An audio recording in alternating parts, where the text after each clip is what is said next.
Audio Shelfie is a digital storytelling project that provides readers with a space to tell stories about their relationship with books. We formulate questions with communities we work with, and readers tell us stories in response to those questions, and we also allow readers to share stories on our website. We match those stories with a photo of the storyteller, and those become an audio shelfie. And together on our website, these audio shelfies formulate libraries of readers' experiences with books.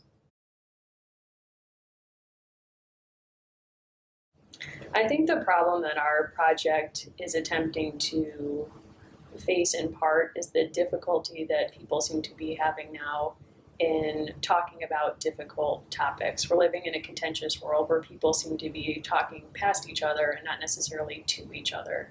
So our project, in a small way, helps people to think about how the language they use to describe their relationship with books might be useful in talking about other more contentious issues.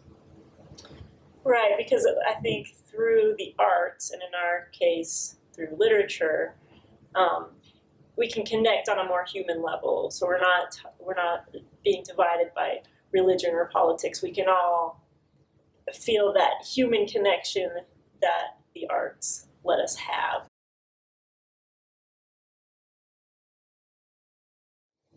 In terms of challenges, one of the biggest challenges we faced is that there aren't a lot of projects like ours out there. So when we describe our work, there's not a lot that we can compare it to, so it takes little effort to meet with different groups and explain first what our project is and what it can help them do within their own communities.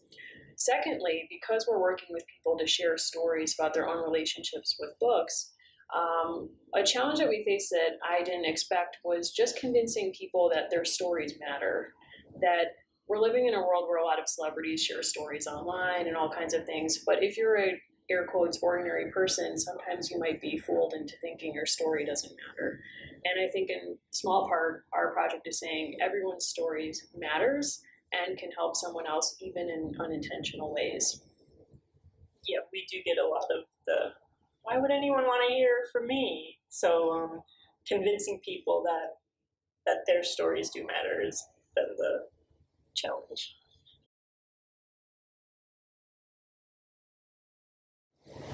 I think what surprises me about this project so far, and we're admittedly in the early stages of it, is the diversity of the kinds of community groups that want to take part in it. I really thought that our biggest draw might be libraries or bookstores or places that by definition have an investment in books and reading. But I've been contacted by nursing homes, by schools, by different businesses, and community groups. So I think the diversity of the appeal of this project is pretty surprising. And at the end of the day, it actually shouldn't be, because reading appeals to everyone and has diverse meanings for every reader. But at least that's been surprising to me, and I think to both of us.